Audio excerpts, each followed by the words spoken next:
നമസ്കാരം, എല്ലാവർക്കും smart C അക്കാദമിയുടെ ക്ലാസ്സിലേക്ക് സ്വാഗതം. എൻ്റെ പേര് റഫീഖ് എന്നാണ്. നമ്മൾ കുറച്ച് ദിവസങ്ങളായിട്ട് question paper previous question paper answer ചെയ്തുകൊണ്ടിരിക്കുകയാണ്. അപ്പോൾ അതിന്റെ കണ്ടിന്യൂഷൻ തന്നെയാണ് ഇന്നത്തെ ക്ലാസ് റൂമിലും നമ്മൾ ചെയ്യുവാനായിട്ട് പോകുന്നത്. നിങ്ങൾക്കിപ്പോ എന്നെ കൃത്യമായിട്ട് കാണാൻ കഴിയുന്നുണ്ട്, ഞാൻ പറയുന്ന കാര്യങ്ങളൊക്കെ കേൾക്കാൻ കഴിയുന്നുണ്ട് എന്ന് വിചാരിക്കുന്നു. എന്തെങ്കിലും പ്രശ്നങ്ങളുണ്ടെങ്കിൽ പറയണം. ഓക്കെ, നമ്മളിപ്പോ കഴിഞ്ഞ 2 ക്ലാസ്സുകളിലായിട്ട് ഏകദേശം 40ഓളം ക്വസ്റ്റ്യൻ ആൻസറുകൾ ആൻസർ ചെയ്തു.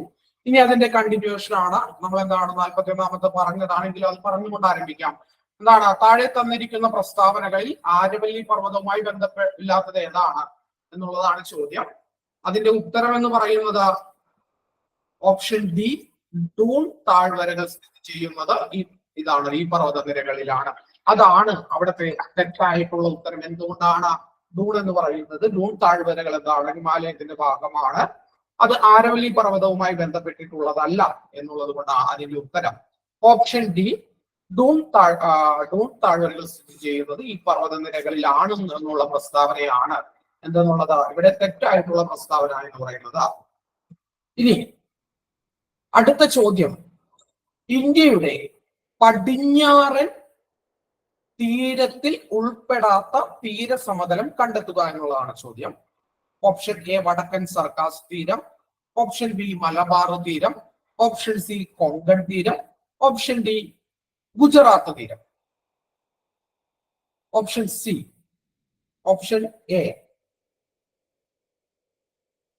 വേറെ ആർക്കെങ്കിലും അഭിപ്രായങ്ങളൊക്കെ ഉണ്ടെങ്കിൽ പറയാം. ജിതീഷ് പറയുന്നത് ഓപ്ഷൻ എ ആണ്, വടക്കൻ സർക്കാസ് തീരമാണ്, വടക്കൻ സിർക്കാസ് തീരമാണ് ഉത്തരമെന്നാണ്. മറ്റൊരാൾ പറഞ്ഞു കൊങ്കൺ തീരമാണ് ഉത്തരം. ഏതാണ് ഇന്ത്യയുടെ പടിഞ്ഞാറ് തീരത്തിൽ ഉൾപ്പെടാത്ത തീരസമതലം ഏതാണ് എന്നുള്ളതാണ് ചോദ്യം. Option A, Arun Raju option A ആണ് പറയുന്നത്. ഇനി മറ്റാർക്കെങ്കിലും അറിയാമോ? സുരഭി ഓപ്ഷൻ എ ആണ്. എന്തുകൊണ്ടാണ് അവിടെ വടക്കൻ സിർക്കാസ് തീരമാണ് ഇന്ത്യയുടെ പടിഞ്ഞാറൻ തീരങ്ങളിൽ ഉൾപ്പെടാത്തത് എന്ന് പറയുന്നത്? എന്തുകൊണ്ടാണ്? അതിൽ വടക്ക് എന്നുള്ള ഒരു വാക്ക് ഉള്ളത് കൊണ്ടാണോ നിങ്ങൾ വടക്കൻ സിർക്കാസ് തീരം സെലക്ട് ചെയ്തത്?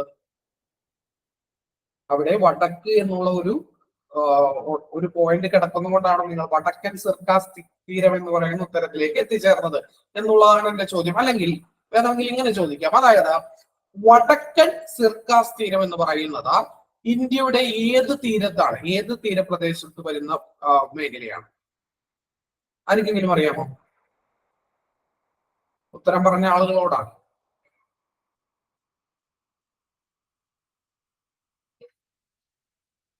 ഓപ്ഷൻ എ ഉത്തരം പറഞ്ഞ ആളുകൾ പറയണം എന്തുകൊണ്ടാണ് ഇത് പടിഞ്ഞാറൻ തീരത്തിൽ ഉൾപ്പെടാത്തത്, അല്ലെങ്കിൽ വടക്കൻ സിർക്കാസ് തീരം എന്ന് പറയുന്നത് ഇന്ത്യയുടെ ഏത് തീരത്ത് ഉൾപ്പെടുന്ന പ്രദേശമാണ് എന്നുള്ളതാണ് എന്റെ ചോദ്യം.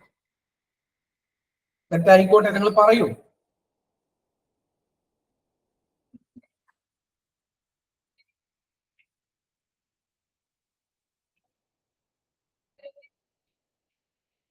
ബാക്കി 3 പടിഞ്ഞാറൻ തീരത്തല്ലേ സാർ? ബാക്കി 3 പടിഞ്ഞാറൻ തീരത്താണ്. അതുകൊണ്ടാണ് സിർക്കാസ് തീരത്തിലേക്ക് എത്തിച്ചേർന്നത്, അല്ലാതെ അവിടെ വടക്ക് കണ്ടിട്ടല്ല. ശരി. എന്റെ ചോദ്യം, ഈ വടക്കൻ സിർക്കാസ് തീരം എന്ന് പറയുന്നത് ഇന്ത്യയുടെ ഏത് തീരമേഖലയിലാണ് സ്ഥിതി ചെയ്യുന്നത്?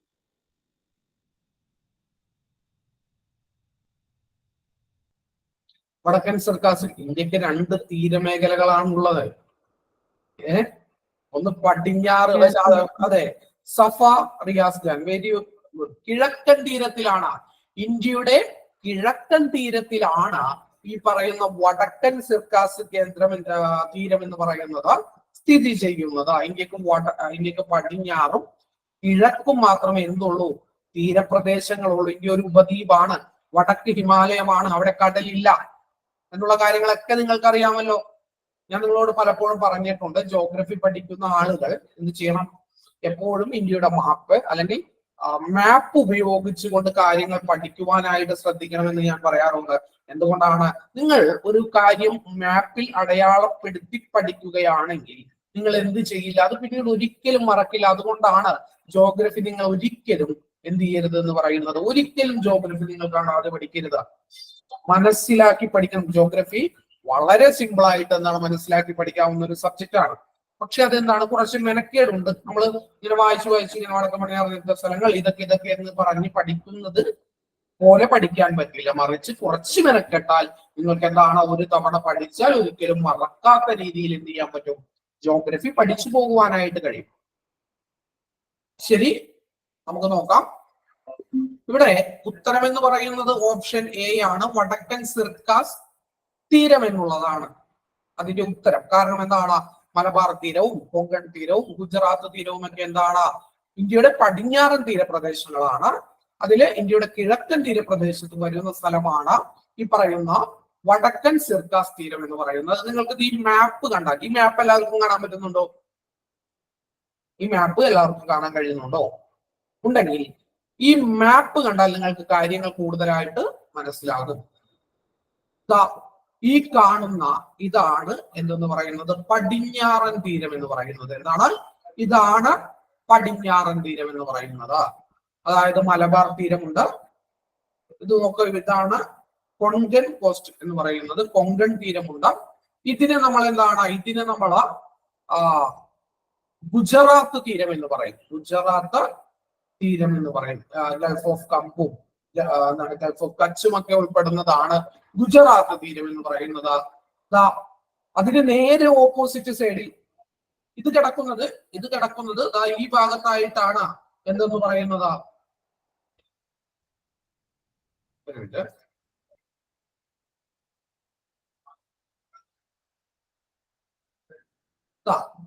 ഈ ഭാഗത്ത് ഇങ്ങനെയാണ് പശ്ചിമഘട്ടം പോകുന്നത്. പശ്ചിമഘട്ടം, ഈ പശ്ചിമഘട്ടത്തിനും ഇവിടെയുള്ള കടലിന്റെ പേരെന്താ, ഈ വശത്ത് കാണുന്ന കടലിന്റെ പേരെന്താ?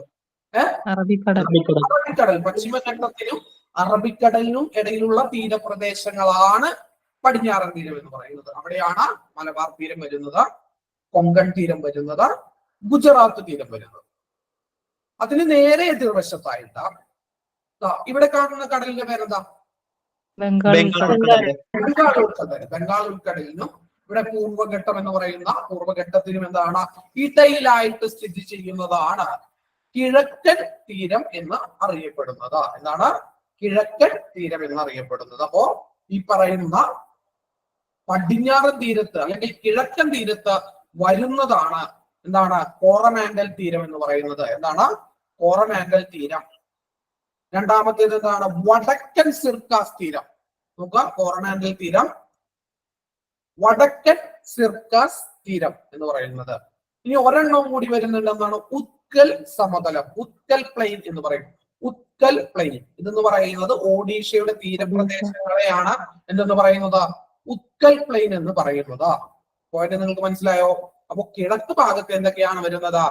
ഏതൊക്കെയാണ്? കോർമാൻഡൽ തീരം വരുന്നുണ്ട്, പിന്നെന്താണ്, സിർക്കാസ് തീരം വരുന്നുണ്ട്, ഉത്കൽ പ്ലെയിൻ വരുന്നുണ്ട്. ഇത് മൂന്നുമാണ് കിഴക്കൻ തീരത്ത് വരുന്നത്. ഈ കിഴക്കൻ തീരം എന്ന് പറയുന്നത് ബംഗാൾ ഉൾക്കടലിനും പിന്നെ എന്തിനാണ്, പൂർവ്വ ഘട്ടത്തിനും ഇടയിലാണ് സ്ഥിതി ചെയ്യുന്നത്. അത് തന്നെ പടിഞ്ഞാറോട്ട് വരുമ്പോൾ പശ്ചിമഘട്ടത്തിനും അറബിക്കടലിനും ഇടയിലാണ് പടിഞ്ഞാറൻ തീരം സ്ഥിതി ചെയ്യുന്നത്. അവിടെ വരുന്നതാണ് എന്തെല്ലാമാണ്, മലബാർ കോസ്റ്റ്. എന്താണ്? മലബാർ തീരം എന്ന് പറയുന്നത്. പിന്നെ എന്താണ്? കൊങ്കൺ തീരം എന്ന് പറയുന്നത്. പിന്നെ ഏറ്റവും മുകളിലായിട്ട് എന്ത് വരും? ഗുജറാത്ത് തീരം. ഗുജറാത്ത് തീരം എന്ന് പറയുമ്പോൾ അതിലെന്താണ്, Gulf of Kutch, Gulf of Khambhat, ഇതെല്ലാം ഉൾപ്പെടുന്നതാണ്. ഈ ഗൾഫ് എന്ന് പറയുന്നത് ഇങ്ങനെ ഉള്ളിലേക്ക് കയറി സമുദ്രം കിടക്കുന്ന ഭാഗങ്ങളെയാണ് എന്തെന്ന് പറയുന്നത്, ഗൾഫ് എന്ന് പറയുന്നത്. ഗൾഫ് അതായത് ലാൻഡുകൾക്കിടയിലേക്ക് സമുദ്രം കയറിയിരിക്കുന്ന ഭാഗത്തെയാണ് ഈ ഗൾഫ് എന്ന് പറയുന്നത് കേട്ടോ. അപ്പോ ഇതാണ്, ഇതുകൊണ്ടാണ് ഇവിടെ ഉത്തരം എന്തായി മാറുന്നത്, ഇതുകൊണ്ടാണ് ഇവിടത്തെ ഉത്തരം എന്ന് പറയുന്നത് വടക്കൻ സിർക്കാസ് തീരം ആണ് ഉത്തരം. എന്താണ് ചോദ്യം? ഇതാണ്, ഇന്ത്യയുടെ പടിഞ്ഞാറൻ തീരത്ത് ഉൾപ്പെടാത്ത തീരസമതലം കണ്ടെത്തുക. അപ്പോ ഈ തന്നിരിക്കുന്നവയിൽ എന്താണ്, മലബാർ തീരവും കൊങ്കൺ തീരവും ഗുജറാത്ത് തീരവും, ഇവ മൂന്നും എന്താണ്, ഇവ മൂന്നും പടിഞ്ഞാറൻ തീരത്തുള്ളതാണ്. അതിൽ തന്നിരിക്കുന്ന വടക്കൻ സിർക്കാസ് തീരം മാത്രമാണ് എവിടെയുള്ളത്, അത് കിഴക്ക് വശത്താണ്. അതുകൊണ്ടാണ് ഇവിടെ പടിഞ്ഞാറൻ തീരത്ത് ഉൾപ്പെടാത്ത സമതലം എന്ന് പറയുന്നതിന്റെ ഉത്തരം ഓപ്ഷൻ എ ആണ്, വടക്കൻ സിർക്കാസ് തീരം എന്നുള്ളതാണ്. ഇനി താഴെ തന്നിരിക്കുന്നവയിൽ ശരിയായിട്ടുള്ള ജോഡി കണ്ടെത്തുക. താഴെ തന്നിരിക്കുന്നവയിൽ ശരിയായിട്ടുള്ള ചോദ്യം എന്ത് ചെയ്യുക, കണ്ടെത്തുക. നോക്കുക. ഒന്നാമത്തേത് ട്രാൻസ് ഹിമാലയ ഗാസി കുന്നുകൾ. ബി ഉപദ്വീപീയ പീഠഭൂമി ഛോട്ടാ നാഗ്പൂർ. ഹിമാലയ പൂർവഘട്ടം. കിഴക്കൻ മലനിരകൾ ലഡാക്ക്. ഇവിടെ ഉത്തരം എന്താണ്? ഇവിടെ ഉത്തരം ഉപദ്വീപീയ പീഠഭൂമി ഛോട്ടാ നാഗ്പൂർ ഓപ്ഷൻ ആണ്. ഉപദ്വീപീയ പീഠഭൂമി ഛോട്ടാ നാഗ്പൂർ എന്നുള്ളതാണ് എന്തെന്ന് പറയുന്നത് ഇവിടത്തെ ഉത്തരം എന്ന് പറയുന്നത്. നിങ്ങൾക്ക് എല്ലാവർക്കും അറിയാം, നിങ്ങൾ ഉപദ്വീപീയ പീഠഭൂമികളെ കുറിച്ച് പഠിച്ചിട്ടുണ്ടെങ്കിൽ എന്താണ് ഉപദ്വീപീയ പീഠഭൂമികളെ കുറിച്ച് പഠിച്ചിട്ടുണ്ടെങ്കിൽ അവിടെ എന്താണ് നിങ്ങൾ പഠിക്കും എന്തെന്ന്. ഈ ഛോട്ടാ നാഗ്പൂർ പീഠഭൂമി എന്ന് പറയുന്നത് എന്താണ്? ഉപദ്വീപീയ പീഠഭൂമിയാണ്. അതായത് വടക്ക് ആരവല്ലി പർവ്വത നിരക്കും പടിഞ്ഞാറ് പശ്ചിമഘട്ടത്തിനും കിഴക്ക് പൂർവഘട്ടത്തിനും എന്താണ് ഇടയിലായിട്ട് സ്ഥിതി ചെയ്യുന്ന പീഠഭൂമിയാണ് എന്തെന്ന്, പീഠഭൂമികളെയാണ് നമ്മൾ എന്തെന്ന് വിളിക്കുന്നത്? ഉപദ്വീപീയ പീഠഭൂമി എന്ന് വിളിക്കുന്നത്. എവിടെയാണ്?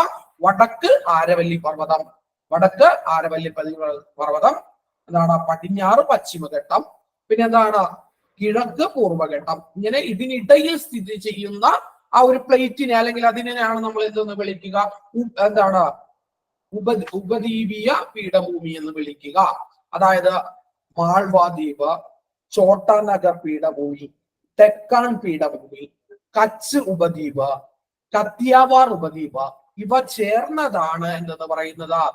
ഉപദ്വീപീയ പീഠഭൂമി എന്ന് പറയുന്നത്. എന്തൊക്കെയാണ്? മാൾവാ പീഠഭൂമി, നാഗ്പൂർ പീഠഭൂമി, തെക്കാൻ പീഠഭൂമി, കച്ച് ഉപദ്വീപ്, കത്തിയാവാർ ഉപദ്വീപ്, ഇവയെല്ലാം കൂടി ചേർന്നതിനെയാണ് നമ്മൾ എന്തെന്ന് പറയുന്നത്?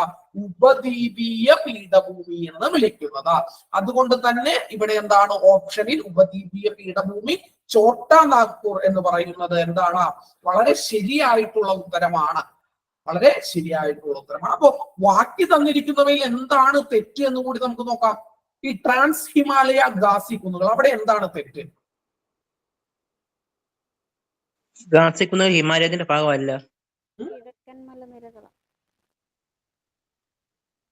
ഗാസി കുന്നുകൾ ഹിമാലയത്തിന്റെ ഭാഗത്താണ്. കിഴക്കൻ മലനിരകൾ. ഇനി അടുത്തത് ഹിമാലയ പൂർവഘട്ടം. ഹിമാലയത്തിന്റെ ഭാഗമല്ല പൂർവഘട്ടം. ഇനി കിഴക്കൻ മലനിരകൾ ലഡാക്ക്. കിഴക്കൻ മലനിരകൾ ഗാസി കുന്നുകളാ. അതായത് നമ്മൾ ഉത്തരപർവ്വത മേഖലയെ പ്രധാനമായിട്ടും മൂന്നായിട്ട് തരംതിരിക്കുന്നു. എന്താണ്? ഉത്തര പർവ്വത മേഖലയെ നമ്മൾ പ്രധാനമായിട്ടും എങ്ങനെയാണ് തരംതിരിക്കുന്നത്? മൂന്നായിട്ടാണ് തരംതിരിക്കുന്നത്. എങ്ങനെയാണ് എന്ന് ആർക്കെങ്കിലും അറിയാമോ? ഉത്തരപർവ്വത മേഖലയെ നമ്മൾ എങ്ങനെയാണ് തരംതിരിക്കുന്നത്? എന്തൊക്കെയായിട്ടാണ് തരംതിരിക്കുന്നത്? ഹിമാലയൻ, ട്രാൻസ് ഹിമാലയം, കിഴക്കൻ മലനിരകൾ. അതായത് ഉത്തരപർവ്വത മേഖലയെ നമ്മൾ പ്രധാനമായിട്ടും മൂന്ന് രീതിയിൽ തരംതിരിക്കുന്നു. ഒന്ന് ഹിമാലയം, രണ്ടാമത്തേത് ട്രാൻസ് ഹിമാലയം, മൂന്നാമത്തേത് കിഴക്കൻ മലനിരകൾ. ഇതിൽ ഈ ട്രാൻസ് ഹിമാലയത്തിന്റെ അല്ലെങ്കിൽ എന്താണ് ഈ ട്രാൻസ് ഹിമാലയത്തിന്റെ ഭാഗമായിട്ട് വരുന്ന പർവ്വതനിരകളും സ്ഥലങ്ങളും ഒക്കെയാണ് കാരക്കോറം എന്ന് പറയുന്നത്. കാരക്കോറം മലനിരകൾ എന്ന് പറയുന്നത് ട്രാൻസ് ഹിമാലയത്തിന്റെ ഭാഗമായിട്ട് വരുന്നതാണ്. കാരക്കോറം മലനിരകൾ. രണ്ടാമത്തേത് ലഡാക്ക്. പിന്നെ എന്താണ്? തിസ്കർ എന്ന് പറയുന്ന പ്രദേശം. ഇത് മൂന്നും എന്തിന്റെ ഭാഗമായിട്ട് വരുന്നതാണ്? ട്രാൻസ് ഹിമാലയത്തിന്റെ ഭാഗമായിട്ട് വരുന്നതാണ്.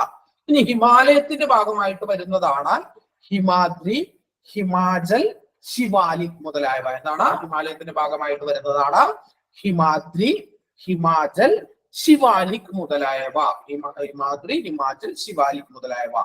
കിഴക്കൻ മലനിരകളുടെ ഭാഗമായിട്ട് വരുന്നതാണ് പട്കായി മലനിരകൾ, നാഗ കുന്നുകൾ, പിന്നെ ഗാരോ, ഗാസി, ജയന്തി കുന്നുകൾ. ഇവയൊക്കെ ഏത് മലയുടെ ഭാഗമാണ്?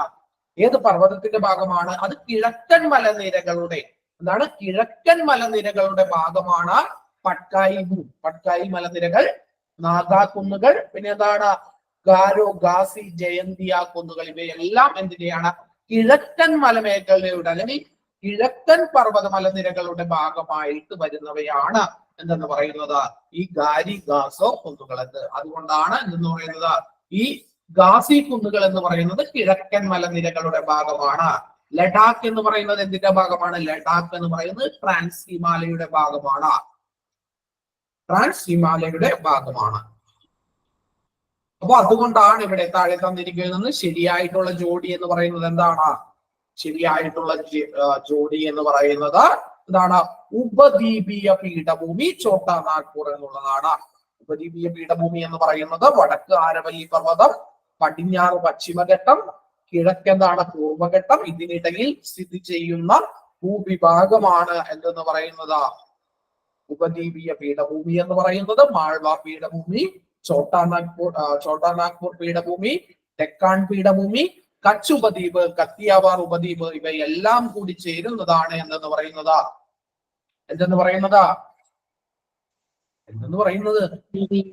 ഉപദ്വീപീയ പീഠഭൂമി. ഉപദ്വീപ് എന്ന് പറഞ്ഞാൽ നിങ്ങൾക്ക് എന്താണെന്ന് അറിയില്ലേ? ഉപദ്വീപ് എന്ന് പറഞ്ഞാൽ എന്താ? മൂന്ന് വശവും വെള്ളത്താൽ ചുറ്റപ്പെട്ട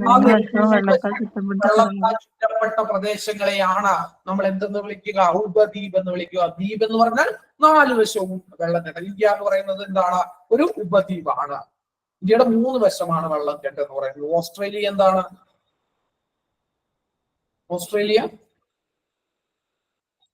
ദ്വീപ് രാഷ്ട്രം, ഒരു ദ്വീപ് രാഷ്ട്രമാണ്. ഓസ്ട്രേലിയയുടെ 4 വശവും എന്താണ്? വെള്ളമാണ്, സമുദ്രമാണ്. ഇന്ത്യ അങ്ങനെയല്ല. ഇന്ത്യയുടെ 3 വശമാണ് സമുദ്രം. അതുകൊണ്ട് ഇന്ത്യ എന്താണ്? ഒരു ഉപദ്വീപാണ്. ഒരു ഉപദ്വീപാണ്. ഇനി അടുത്ത ചോദ്യം, 2024 സമ്മർ ഒളിമ്പിക്സ് നടത്തുവാൻ നിശ്ചയിച്ചിരിക്കുന്ന വേദി. 2024 സമ്മർ ഒളിമ്പിക്സ് നടത്തുവാൻ നിശ്ചയിച്ചിരിക്കുന്ന വേദി എവിടെയാണ്? ഉത്തരം പറയൂ. Paris. Paris. Option de Paris. എല്ലാവരും ഓപ്ഷൻ ഡി ആണ്. ഓക്കെ. 2024 സമ്മർ ഒളിമ്പിക്സ് നടത്തുവാൻ നിശ്ചയിച്ചിരിക്കുന്ന വേദി എന്ന് പറയുന്നത് ഓപ്ഷൻ ഡി പാരീസ് ആണ്. ഓപ്ഷൻ ഡി എന്താണ്? പാരീസ് ആണ്. ഇനി അടുത്ത ചോദ്യം, മികച്ച നടനുള്ള 69ാമത് ദേശീയ ചലച്ചിത്ര പുരസ്കാരം 2023 നേടിയ നടൻ ആരാണ്? Allu Arjun. Option A Allu Arjun. Cinema ഏതാണ്? പുഷ്പ. സിനിമയിലെ പുഷ്പ എന്ന് പറയുന്ന പടത്തിൽ അതിമനോഹരമായിട്ട് ആ ക്യാരക്ടർ ചെയ്തതിനാണ് ഇന്ത്യയുടെ എന്താണ് 69ാമത് ദേശീയ ചലച്ചിത്ര പുരസ്കാരത്തിൽ മികച്ച നടനായിട്ട് എന്താണ് അല്ലു അർജുൻ എന്ന് പറയുന്ന നടനെ എന്ത് ചെയ്യപ്പെട്ടത്? തെരഞ്ഞെടുക്കപ്പെട്ടത്. ഇന്ത്യയുടെ ദേശീയ പുരസ്കാരങ്ങളുടെ അവസ്ഥ എന്ന് പറയുന്നത് എന്താണ്? വളരെ പരിതാപകരമാണെന്ന് നമുക്ക് ഇത്തരം കാര്യങ്ങളിൽ നിന്ന് എന്ത് ചെയ്യേണ്ടി വരും? മനസ്സിലാക്കേണ്ടി വരും. വളരെ പരിതാപകരമായിട്ടാണ് ഇന്ത്യയുടെ എന്താണ് ചില പുരസ്കാരങ്ങൾ നിർണയിക്കുന്നതും കൊടുക്കുന്നതും പോകുന്നതും. നിങ്ങൾ സിനിമ കാണുന്ന ആളുകളാണ് എന്നുണ്ടെങ്കിൽ നിങ്ങൾക്കറിയാം, പുഷ്പ എന്ന് പറയുന്ന ചിത്രത്തിൽ അല്ലു അർജുന്റെ അഭിനയവും ആ സമയങ്ങളിൽ ഇന്ത്യയിൽ ഇറങ്ങിയ ഒരുപാട് സിനിമകളിൽ എന്താണ് അതിലും ബെറ്റർ ആയിട്ട് അഭിനയിച്ചിട്ടുണ്ട് എന്ന് എനിക്ക് തോന്നിയിട്ടുണ്ട്. ഞാനൊരു വലിയ സിനിമാ പ്രേമിയാണ്. എനിക്ക് സിനിമ കാണുന്നത് ഭയങ്കര ഇഷ്ടമുള്ള ഒരു കാര്യമാണ്. വളരെ ഇഷ്ടമാണ് സിനിമ കാണുന്നത്. അതുകൊണ്ട് തന്നെ എനിക്കൊരിക്കലും അല്ലു അർജുൻ ആ പുരസ്കാരത്തിന് അർഹനാണ് എന്ന് എന്ത് ചെയ്തിട്ടില്ല, തോന്നിയിട്ടില്ല. ജൂറിക്ക് ചിലപ്പോൾ തോന്നിയിട്ടുണ്ടാവും അദ്ദേഹത്തിന്റെ അഭിനയം കണ്ടപ്പോൾ. ഞാനൊരു സാധാരണ പ്രേക്ഷകനാണ്, ജൂറി ഒന്നും അല്ലാത്തത് കൊണ്ട് അല്ലു അർജുൻ ആ അഭിനയത്തിന് അല്ലു അർജുൻ ഒരു ദേശീയ പുരസ്കാരം ഒന്നും എന്ത് ചെയ്യുന്നില്ല, അർഹിക്കുന്നില്ല എന്നാണ് ഞാൻ എന്ത് ചെയ്യുന്നത്, എന്റെ അഭിപ്രായം എന്ന് പറയുന്നത്. എല്ലാത്തിലും എന്താണ് പൊളിറ്റിക്സ് ആണ് ഇതിന്റെയൊക്കെ എന്ന് പറയുന്നത് പ്രധാനപ്പെട്ട ഘടകം എന്ന് പറയുന്നത്. ഇനി അടുത്ത ചോദ്യം, 46ാമത്തെ ചോദ്യം, ഏകദിന ക്രിക്കറ്റിൽ ഏറ്റവും കൂടുതൽ സെഞ്ചുറികൾ നേടിയ ക്രിക്കറ്റ് താരം ആരാണ്? വിരാട് കോഹ്ലി. രോഹിത് ശർമ്മ. രോഹിത് ശർമ്മ. ആരാണ്? വിരാട് കോഹ്ലി. സച്ചിൻ ടെണ്ടുൽക്കർ അല്ല? സച്ചിൻ അല്ല. എങ്കിൽ എന്റെ ചോദ്യം, എന്നാൽ ടോട്ടൽ എല്ലാ ഇതിൽ നിന്നും ഏറ്റവും കൂടുതൽ സെഞ്ചുറികൾ നേടിയ താരമാരായിരിക്കും? എല്ലാ ഫോർമാറ്റുകളിൽ നിന്നും ഏറ്റവും കൂടുതൽ സെഞ്ചുറികൾ നേടിയ താരം അത് സച്ചിനാണ്. അത് ബ്രേക്ക് ചെയ്യപ്പെടും. പക്ഷെ നിലവിൽ അത് എന്താണ് സച്ചിൻ തന്നെയാണ്. പക്ഷെ ഏകദിന ക്രിക്കറ്റിൽ എന്താണ്, ഞാൻ ലാസ്റ്റ് നോക്കിയപ്പോൾ 50 എന്തോ ആണ് കോഹ്ലിയുടെ എന്താണ് സെഞ്ചുറികളുടെ എണ്ണം എന്ന് പറയുന്നത് കൂടിയിട്ടുണ്ടോ എന്ന് എനിക്കറിയില്ല. സച്ചിൻ എന്താണ് 49 ആയിരുന്നു. സച്ചിൻ 49 ആയിരുന്നു. സച്ചിന്റെ റെക്കോർഡ് വിരാട് കോഹ്ലി എന്ന് പറയുന്ന ചെറുപ്പക്കാരൻ എന്ത് ചെയ്തു? ബ്രേക്ക് ചെയ്തു. അപ്പോ ഇവിടെ എന്താണ് ഏകദിന ക്രിക്കറ്റിൽ ഏറ്റവും കൂടുതൽ സെഞ്ചുറി നേടിയ ക്രിക്കറ്റ് താരം എന്ന് പറയുന്നത് ആരാണ്? അത് വിരാട് കോഹ്ലിയാണ്. നിങ്ങൾക്ക് ഇഷ്ടപ്പെട്ട ക്രിക്കറ്റ് താരം ആരാണ്?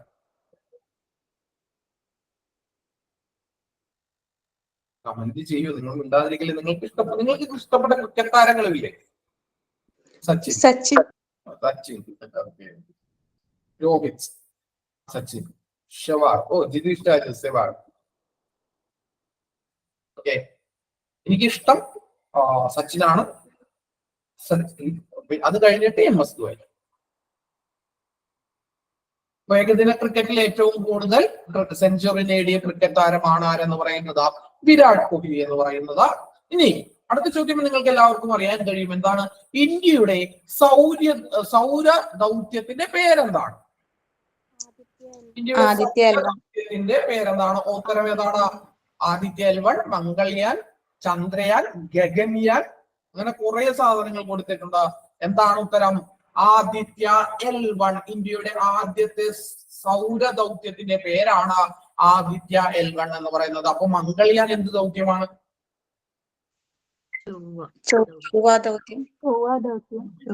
ചന്ദ്രയാനോ?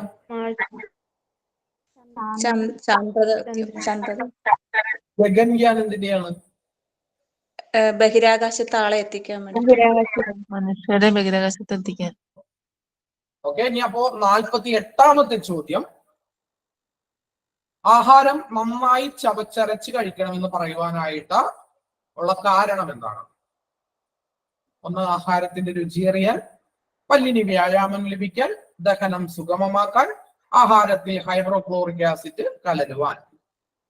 ദഹനം സുഗമമാക്കുവാൻ. എനിക്ക് അതിന്റെ ആൻസർ സത്യം പറഞ്ഞാൽ അറിയില്ലായിരുന്നു. നിങ്ങൾ ഉത്തരം പറയും എന്നുള്ള പ്രതീക്ഷയിലാണ് ആ ചോദ്യം എന്ത് ചെയ്യുന്നത് ചോദിച്ചത്. ഇനി ലോകത്തിലെ ഏറ്റവും കൂടുതൽ ചണം ജൂട്ട് എന്ന് പറയുന്നത് ഉൽപ്പാദിപ്പിക്കുന്ന രാജ്യം ഏതാണ്? Option A Brazil, B China, C America, option D India. ചൈനയല്ല? ചൈനയാണോ? ഇന്ത്യയാണോ? ഉറപ്പാണ്. China second. ലോകത്തിലെ ഏറ്റവും കൂടുതൽ ചണം ഉൽപ്പാദിപ്പിക്കുന്ന രാജ്യം, അതിന്റെ ഉത്തരം എന്താണ്? അതിന്റെ ഉത്തരം ഓപ്ഷൻ ഡി ഇന്ത്യയാണ്. എന്താണ്? ഓപ്ഷൻ ഡി ഇന്ത്യയാണ്. ഓപ്ഷൻ ഡി ഇന്ത്യയാണ് എന്തെന്ന് പറയുന്നത് ലോകത്തെ ഏറ്റവും കൂടുതൽ ചണം ഉൽപ്പാദിപ്പിക്കുന്ന രാജ്യം എന്ന് പറയുന്നത്. അടുത്ത ചോദ്യം. ബ്രിട്ടീഷ് ഭരണത്തെ വെണ്ണീച ഭരണമെന്ന് വിശേഷിപ്പിച്ച സാമൂഹിക പരിഷ്കർത്താവ് ആരാണ്? ചോദ്യം. ബ്രിട്ടീഷ് ഭരണത്തെ വെണ്ണീച വിശേഷിപ്പിച്ച സാമൂഹിക പരിഷ്കർത്താവ്. ചട്ടമ്പി സ്വാമികൾ, വൈകുണ്ഠ സ്വാമികൾ, ശ്രീനാരായണ ഗുരു, അയ്യങ്കാളി. ആരാണ്? ഓപ്ഷൻ ബി വൈകുണ്ഠ സ്വാമികളാണ്. ബ്രിട്ടീഷ് ഭരണത്തെ വെണ്ണീച ഭരണം എന്ന് വിശേഷിപ്പിച്ചു. മറ്റൊരു വിശേഷണം കൂടി അദ്ദേഹം തിരുവിതാംകൂർ ഭരണത്തെ വിശേഷിപ്പിച്ചിരുന്നല്ലോ. അതെന്താണെന്ന് ആർക്കെങ്കിലും അറിയാമോ? എന്താണ്?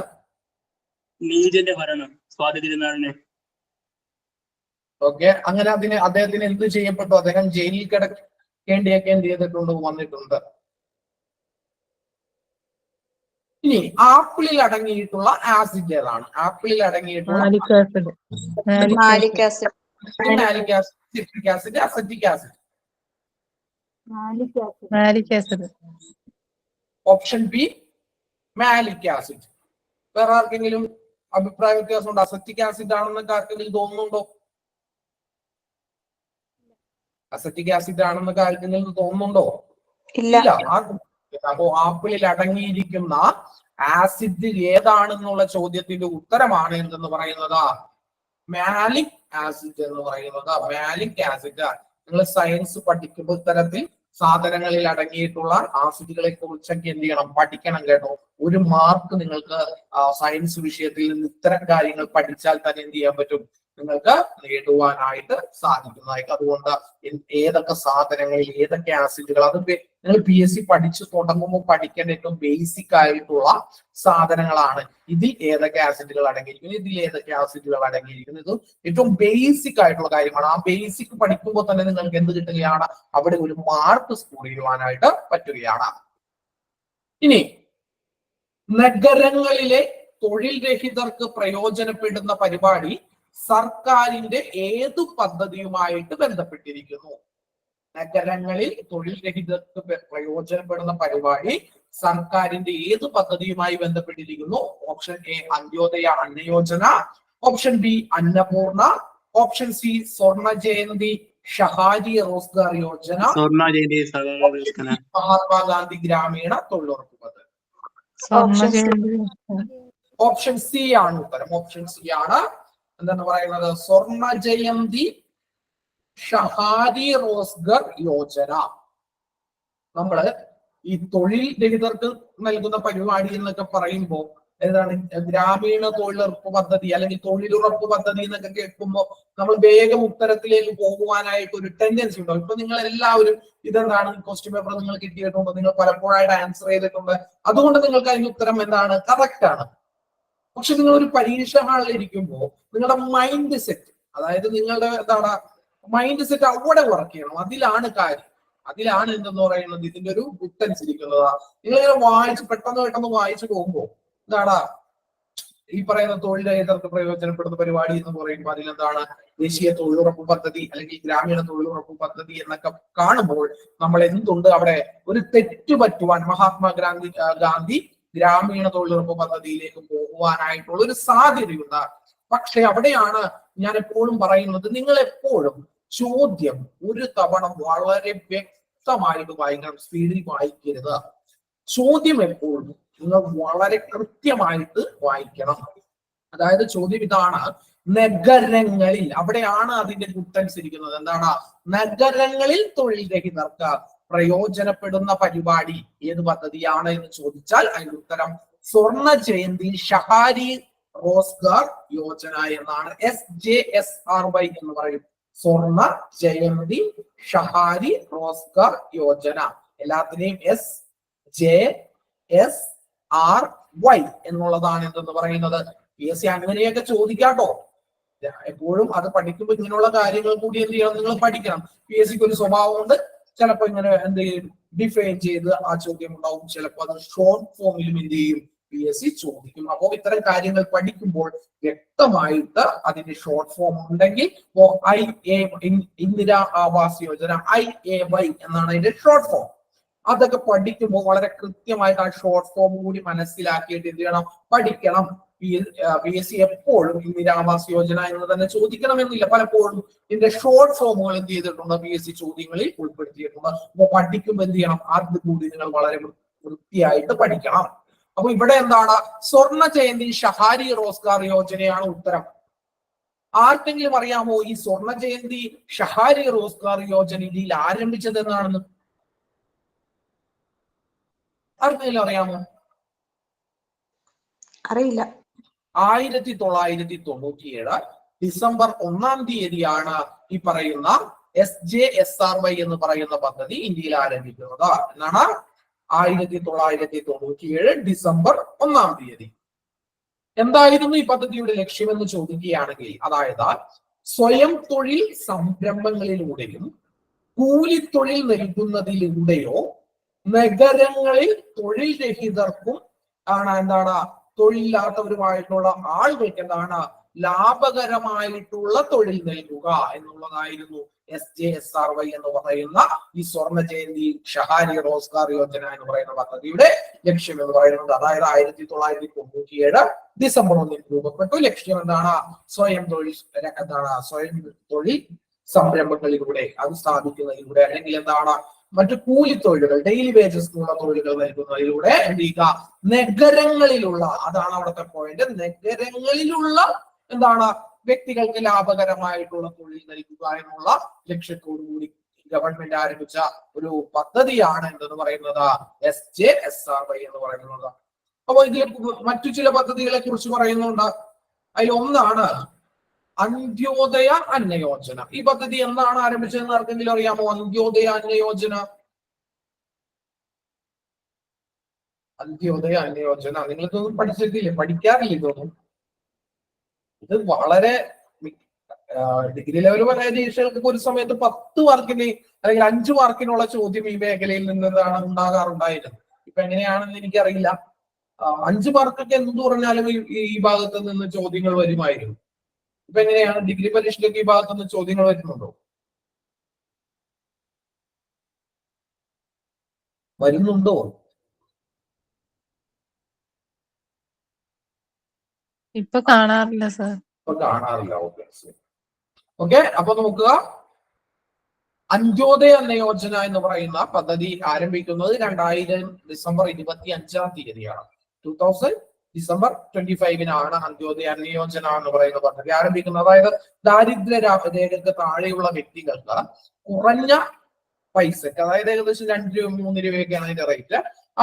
ആ റേറ്റിന് ധാന്യങ്ങൾ നൽകുന്നതിന് വേണ്ടിയിട്ട് ആരംഭിച്ച ഒരു പദ്ധതിയാണ് എന്തെന്ന് പറയുന്നത് ഈ അന്ത്യോദയ അന്ന യോജന എന്ന് പറയുന്നത്. അതായത് ഇതിന്റെ ഗുണഭോക്താക്കൾ എന്ന് പറയുന്നത് ഒന്ന് BPL-കാരാണ്, അതായത് ദാരിദ്ര്യരേഖ താഴെയുള്ള ആളുകൾ. രണ്ടാമത്തേത് ആദിവാസി വിഭാഗങ്ങൾ, പട്ടികജാതി പട്ടികവർഗ വിഭാഗത്തിൽപ്പെട്ട ആളുകൾ, പിന്നെ എന്താണ് ഭിന്നശേഷിയുള്ള വ്യക്തികൾ, നിത്യരോഗികൾ. അതിൽ ദാരിദ്ര്യരേഖയുള്ള ആളുകളെ സെപ്പറേറ്റ് പറയുന്നു. ബാക്കി പറയുന്ന വിഭാഗങ്ങളൊക്കെ, അതായത് ഭിന്നശേഷിയുള്ളവർ എന്താണ് ദാരിദ്ര്യരേഖ താഴെ ആകണമെന്നൊന്നും നിർബന്ധമില്ല. അവർക്ക് ഭിന്നശേഷി ഉണ്ടെങ്കിൽ പിന്നെ എന്താണ് നിത്യരോഗികളായിട്ടുള്ള വ്യക്തികൾ, വിധവകൾ, അതായത് ഭർത്താവ് മരിച്ചിട്ട് കുടുംബനാഥയായിട്ടുള്ള സ്ത്രീ. അങ്ങനെ ഒരു സ്ത്രീ കുടുംബനാഥയായിട്ട് എന്താണ് ഒരു കുടുംബം റൺ ചെയ്യുന്നുണ്ടെങ്കിൽ അവർക്ക് ഇത്തരത്തിലുള്ള എല്ലാ ആളുകൾക്കും എന്താണ് വളരെ കുറഞ്ഞ വിലയ്ക്ക് എന്താണ് ധാന്യങ്ങൾ നൽകുന്നതിന് വേണ്ടി ആരംഭിച്ച പദ്ധതിയാണ് എന്തെന്ന് പറയുന്നത് ഈ അന്ത്യോദയ അന്ന യോജന എന്ന് പറയുന്നത്. മനസ്സിലായോ? 2000 ഡിസംബർ 25-ലാണ് ഈ പദ്ധതി ആരംഭിക്കുന്നത്. അടുത്ത പദ്ധതി എന്ന് പറയുന്നത് അന്നപൂർണ എന്ന് പറയുന്ന പദ്ധതിയാണ്. ഈ പദ്ധതി ഇതുപോലെ തന്നെ ധാന്യങ്ങൾ നൽകുക എന്നുള്ള ഒരു പദ്ധതി തന്നെയാണ്. 65 വയസ്സിന് മുകളിലുള്ള ആളുകൾക്ക്, അതായത് അർഹതപ്പെട്ടിട്ടും ചില പെൻഷൻ സ്കീമുകളിലൊന്നും പെടാത്ത, അല്ലെങ്കിൽ വാർദ്ധക്യ പെൻഷനോ മറ്റുള്ള കാര്യങ്ങളോ ഒന്നും കിട്ടാത്ത പല ആളുകളും ഇന്ത്യയിലുണ്ട്. അത്തരത്തിൽപ്പെട്ട ആളുകൾക്ക് എന്താണ് വളരെ കുറഞ്ഞ നിരക്കിൽ എന്ത് കൊടുക്കുക, ഈ പറയുന്ന ധാന്യങ്ങൾ നൽകുക എന്നുള്ള മറ്റൊരു പദ്ധതിയാണ് എന്തെന്ന് പറയുന്നത് അന്നപൂർണ എന്ന് പറയുന്ന പദ്ധതി. അടുത്തത് മഹാത്മാഗാന്ധി ഗ്രാമീണ തൊഴിലുറപ്പ് പദ്ധതിയാണ്. എന്നാണ് ആരംഭിച്ചതെന്ന് അറിയാമോ? മഹാത്മാഗാന്ധി ഗ്രാമീണ തൊഴിലുറപ്പ് പദ്ധതി എന്നാണ് ആരംഭിച്ചത്?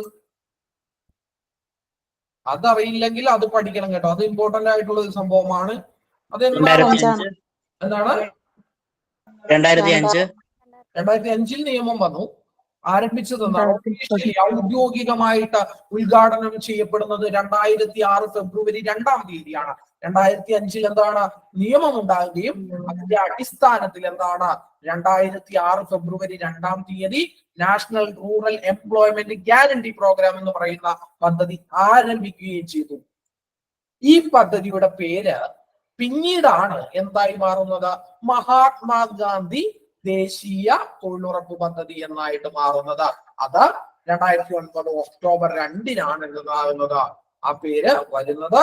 അതായത് തൊഴിൽ ചെയ്യുവാൻ സന്നദ്ധരായിട്ടുള്ള എന്താണ് പ്രായപൂർത്തിയായിട്ടുള്ള എല്ലാ വ്യക്തികൾക്കും, ഗ്രാമീണ കുടുംബാംഗങ്ങൾക്ക്, ഇത് ഗ്രാമപ്രദേശങ്ങളിലുള്ള ആളുകൾക്ക് വേണ്ടിയിട്ടുള്ള പദ്ധതിയാണ്. അതിന്റെ പേര് സൂചിപ്പിക്കുന്ന പോലെ തന്നെ എന്താണ് തൊഴിൽ ചെയ്യുവാൻ സന്നദ്ധരായിട്ടുള്ള പ്രായപൂർത്തിയായിട്ടുള്ള ഗ്രാമീണ കുടുംബങ്ങൾക്ക് എന്താണ് പ്രത്യേക വൈദഗ്ധ്യം ആവശ്യമില്ലാത്ത എന്താണ് തൊഴിലുകളിൽ എന്താണ് 100 ദിവസത്തെ തൊഴിൽ ഉറപ്പ് നൽകുക, അല്ലെങ്കിൽ ഉറപ്പ് നൽകുന്നതിന് വേണ്ടിയിട്ട് ആരംഭിച്ച പദ്ധതിയാണ് എന്തെന്ന് പറയുന്നത് മഹാത്മാഗാന്ധി ദേശീയ തൊഴിലുറപ്പ് പദ്ധതി എന്ന് പറയുന്നത്. അപ്പോ ചോദ്യം ഇതായിരുന്നു, എന്താണ് നഗരങ്ങളിൽ തൊഴിൽ രഹിതരുമായി ബന്ധപ്പെടുന്ന, അല്ലെങ്കിൽ എന്താണ് തൊഴിൽ രഹിതർക്ക് പ്രയോജനപ്പെടുന്ന പരിപാടി എന്ന് പറയുന്നത് സ്വർണ്ണ ജയന്തി ഷഹാരി റോസ്ഗാർ യോജന എന്നുള്ള പദ്ധതിയാണ്.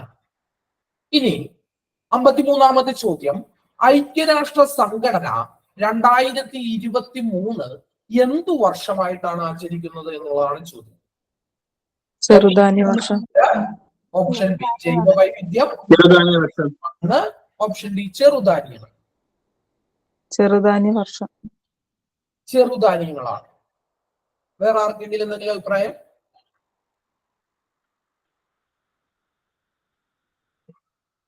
ഇല്ല, എല്ലാവരും ഓപ്ഷൻ ഡി ആണ്. ഓപ്ഷൻ ഡി ആണ്. ഓപ്ഷൻ ഡി ആണ്. ഓക്കെ, അപ്പോ ഐക്യരാഷ്ട്ര സംഘടന 2023 ഏത് വർഷമായിട്ടാണ് ആചരിക്കുന്നത് എന്ന് ചോദിച്ചാൽ അതിന്റെ ഉത്തരം ഓപ്ഷൻ ഡി ചെറുധാന്യങ്ങൾ എന്നുള്ളതാണ്. എന്താണ്? ഓപ്ഷൻ ഡി ചെറുധാന്യങ്ങൾ എന്നുള്ളതാണ്. ഇനി അടുത്ത ചോദ്യം, 2023 നിപ്പ വൈറസ് റിപ്പോർട്ട് ചെയ്യപ്പെട്ട ജില്ല ഏതാണ്? എന്താണ്? കോഴിക്കോട്. 2023 നിപ്പ വൈറസ് റിപ്പോർട്ട് ചെയ്യപ്പെട്ട ജില്ല ഏതാണ്? കോഴിക്കോട്, വയനാട്, പാലക്കാട്, ഇടുക്കി. കോഴിക്കോട്. 2 തവണയും എന്താണ് നിപ്പ വൈറസ് വന്നത്? ആദ്യം തുടക്കം കുറിച്ചത് എവിടെയായിരുന്നു? അത് ഓപ്ഷൻ എ കോഴിക്കോടായിരുന്നു. ഞാൻ ഈ നിപ്പ വരുന്ന സമയത്ത് കോഴിക്കോട് പോയിട്ടുണ്ടായിരുന്നു. അപ്പോ ഈ കോഴിക്കോട് മെഡിക്കൽ കോളേജിന്റെ ഒക്കെ അവസ്ഥ നിങ്ങൾക്ക് അറിയാം, ഭയങ്കര ജനം വന്ന് വരുന്ന സ്ഥലമാണ്. അപ്പൊ ഈ നിപ്പ ബാധിച്ചപ്പോ ഞാൻ പോയപ്പോ ഈ കോഴിക്കോട് ടൗണിലൊക്കെ ഒരു മനുഷ്യരില്ലാത്തൊരു അവസ്ഥ ഞാൻ എന്ത് ചെയ്തിട്ടുണ്ട്, കണ്ടിട്ടുണ്ട്.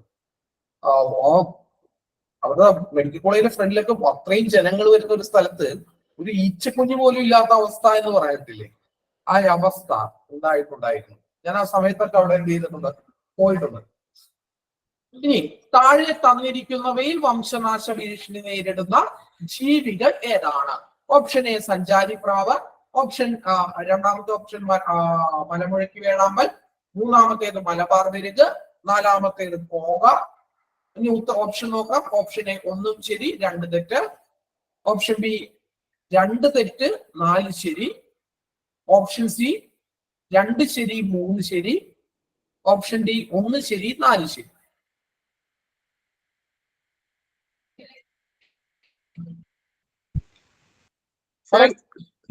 സ്ക്രീനിൽ 48ാമത്തെ ക്വസ്റ്റ്യൻ വരെ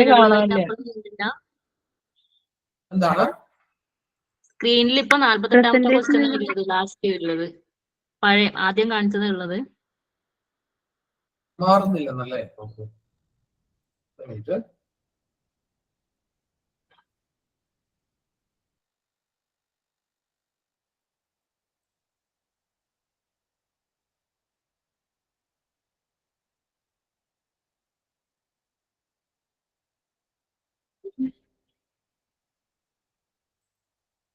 ഇപ്പൊ കാണാൻ പറ്റുന്നുണ്ടോ?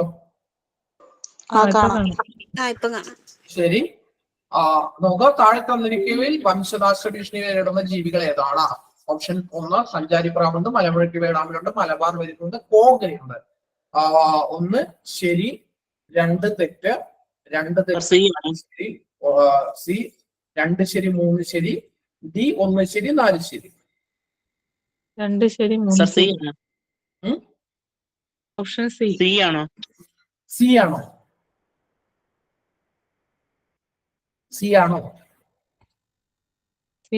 അറിയത്തില്ല, ഒരു ഡൗട്ട്. ഇത് ഞാൻ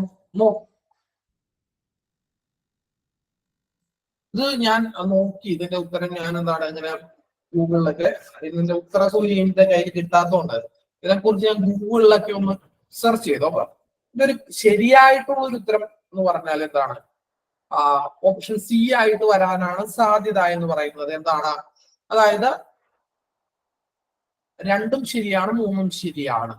അതായത് സഞ്ചാരി പ്രാവ് എന്ന് പറയുന്ന പ്രാവ്, അത് അമേരിക്ക പോലെയുള്ള സ്ഥലങ്ങളിൽ കാണപ്പെടുന്ന ഒരു ഇതാണ്. അതെന്താണ്? വളരെ വംശനാശ ഭീഷണി നേരിടുന്ന ഒരു ജീവി വർഗമാണ്. ഒന്നാമത്തെ പോയിന്റുകൾ മാത്രം നിങ്ങൾ ശ്രദ്ധിക്കുക. രണ്ടാമത്തേത് മലമുഴക്കി വേഴാമ്പൽ, അത്രക്ക് എന്താണ് വലിയ വംശനാശ ഭീഷണിയൊന്നും നേരിടുന്ന ഒരു സാധനമല്ല.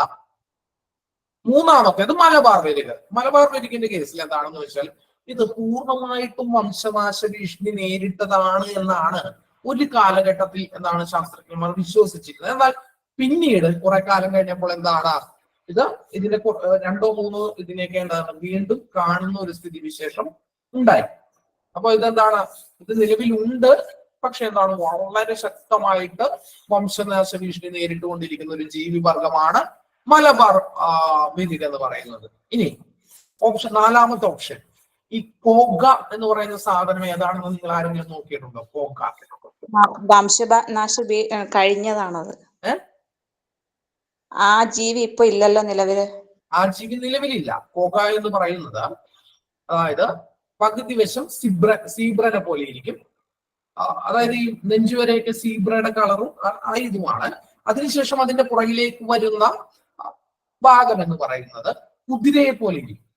ഇങ്ങനെ ഇതിന്റെ രണ്ടിന്റെയും കൂടി എന്താണ് ഒരു കോമ്പിനേഷൻ ആയിട്ടുള്ള ഒരു ജീവിവർഗമാണ് കോഗ എന്ന് പറയുന്നത്. പക്ഷെ ഈ ജീവിവർഗം മനുഷ്യൻ എന്താണ് ആ ഭൂഖണ്ഡത്തിലേക്ക് കടന്നു ചെന്ന് വൻ തോതിൽ ഇതിന് വേട്ടയാടപ്പെട്ടു. അതായത് തോലിന് വേണ്ടിയും ഇറച്ചിക്ക് വേണ്ടിയും എന്താണ് മനുഷ്യര് ജീവിയെ ഒരുപാട് വേട്ടയാടി.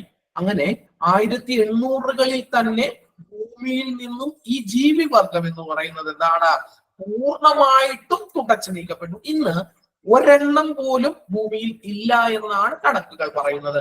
800-കളിൽ തന്നെ ഈ ജീവിവർഗം എന്ന് പറയുന്നത് എന്ത് സംഭവിച്ചു? ഭൂമിയിൽ നിന്ന് മനുഷ്യന്റെ ഇടപെടൽ മൂലം തുടച്ചു നീക്കപ്പെട്ട ജീവിവർഗമാണ് എന്ന് പറയുന്നത് കോഗ എന്ന് പറയുന്നത്. അപ്പൊ സ്വാഭാവികമായിട്ടും ഇവിടെ ഒരു ഉത്തരം വരാൻ സാധ്യതയുള്ളത് ഓപ്ഷൻ സി 2, 3 ശരിയാണ്.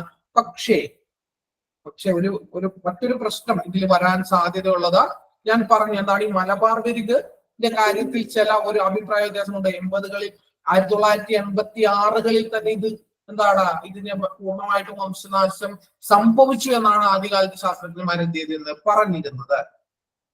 മനസ്സിലായോ? അപ്പോ ഒന്നില്ലെങ്കിൽ സി ആയിരിക്കും അല്ല ഉത്തരം, അല്ലെങ്കിൽ എന്താണ് 1 ശരി 2 തെറ്റ് എന്നുള്ളതായിരിക്കും അതിന്റെ ഉത്തരം. അത് പൂർണ്ണമായിട്ടുള്ള ഒരു ഉത്തര സൂചിക വന്നാൽ മാത്രം PSC എന്താണ് ഉദ്ദേശിക്കുന്നത് എന്ന് അവിടെ എന്ത് ചെയ്യാൻ പറ്റില്ല, നമുക്ക് പറയാൻ പറ്റില്ല. പക്ഷെ ശരിയായിട്ടുള്ള ഉത്തരം, നമ്മൾ അതിന്റെ ഒരു കറക്റ്റ് ഉത്തരം എന്ന് ചോദിച്ചു കഴിഞ്ഞാൽ അത് ഇതാണ്, ഓപ്ഷൻ സി 2, 3 ശരിയാണ്. അപ്പൊ നിലവിലുള്ളതും വംശനാശ ഭീഷണി നേരിടുന്നതുമായിട്ടുള്ള ഒരു വർഗം എന്ന് പറയുന്നത് സഞ്ചാരിപ്രാവും മലബാർ വിരികുമാണ്. അതിൽ ഈ കോഗ മലമുഴക്കി വേഴാമ്പൽ അങ്ങനെ എന്താണ് അത് വലിയ വംശനാശ ഭീഷണി നേരിടുന്നില്ല. ഈ കോഗ എന്ന് പറയുന്നത് വംശഭീഷണി വംശനാശ ഭീഷണി നേരിടുവാനായിട്ട് എന്തല്ല ഇന്ന് നിലവിൽ അത് ഭൂമിയിൽ ഇല്ല. 1800-കളിൽ തന്നെ അതിന്റെ പരിപാടി മനുഷ്യൻ എന്ത് ചെയ്തു, അവസാനിപ്പിച്ചു കഴിഞ്ഞു.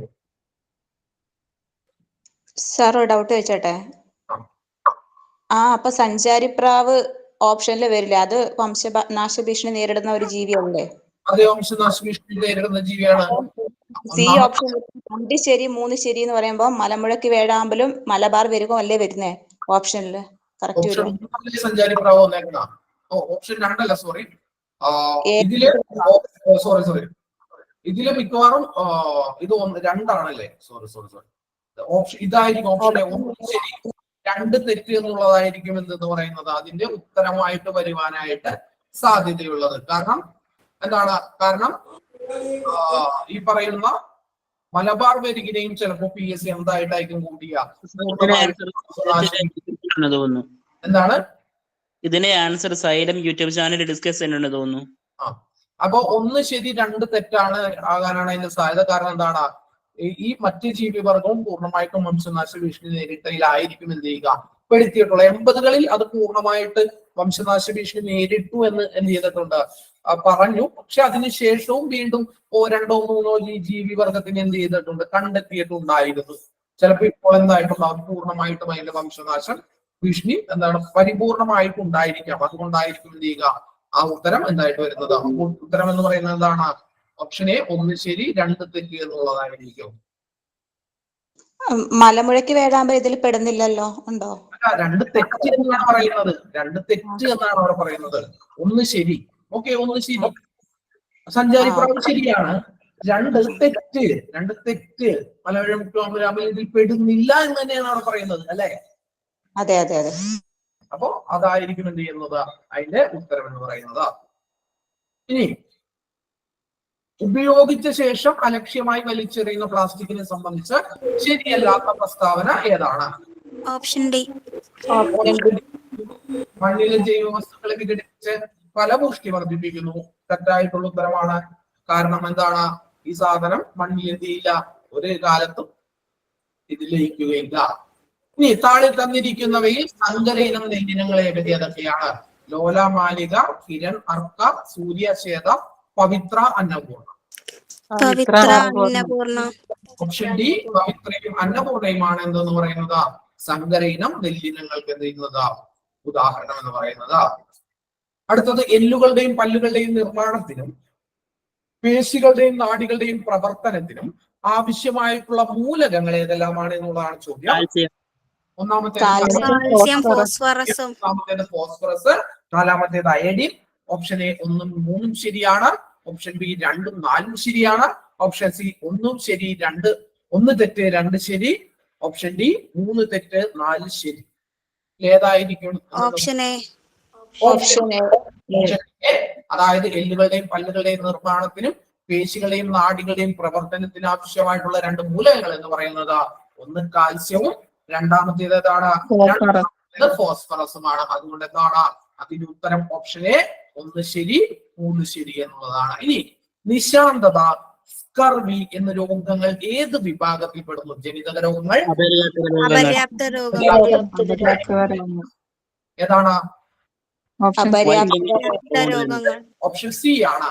ഓപ്ഷൻ സി അപര്യാപ്തത രോഗങ്ങൾ. എന്താണ്? വിറ്റാമിൻ ഡെഫിഷ്യൻസി മൂലമുണ്ടാകുന്ന രോഗങ്ങളാണ് എന്തെന്ന് പറയുന്നത് നിശാന്തത എന്ന് പറയുന്നത്, സ്കർവി എന്ന് പറയുന്നത് ഒക്കെ എന്താണ് ഇത്തരത്തിൽ ഉണ്ടാകുന്ന രോഗമാണ്. ഇനി ഹൈഡ്രജൻ വാതകത്തെ സംബന്ധിച്ച് താഴെ തന്നിരിക്കുന്ന പ്രസ്താവനകളിൽ ശരിയായവ കണ്ടെത്തുക. ഒന്നാമത്തേത് ഹൈഡ്രജൻ വാതകം കണ്ടുപിടിച്ചത് ഹെൻറി കവൻഡിഷ് ആണ്. ഹൈഡ്രജൻ ഒരു ലോഹമാണ്. ഹൈഡ്രജൻ ഒരു ഐസോട്ടോപ്പ് ആണ്, റേഡിയം. സൂര്യനിലെയും നക്ഷത്രങ്ങളിലെയും മുഖ്യ ഘടകം എന്ന് പറയുന്നത് ഹൈഡ്രജൻ ആണ്. ഇനി ഒരു മിനിറ്റ്. ഓപ്ഷൻ ബി 2 ഉം 3 ഉം, ഓപ്ഷൻ സി 1 ഉം 4 ഉം, ഓപ്ഷൻ ഡി മുകളിലുള്ളവയല്ല. Option C.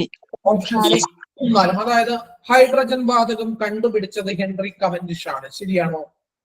ആണ്. ഹൈഡ്രജൻ ഒരു ലോഹമാണോ? അല്ല. അലോഹമാണ്. ലോഹമാണോ? അലോഹം. ഇനി ഹൈഡ്രജന്റെ ഐസോട്ടോപ്പ് ആണ് റേഡിയം. ശരിയാണോ? അല്ല. ഹൈഡ്രജന്റെ ഐസോട്ടോപ്പുകൾ ഏതൊക്കെയാണ്? Protein, deuterium, tritium. ഇതൊക്കെയാണ് ഹൈഡ്രജന്റെ എന്തെന്ന് പറയുന്നത് ഐസോട്ടോപ്പ്.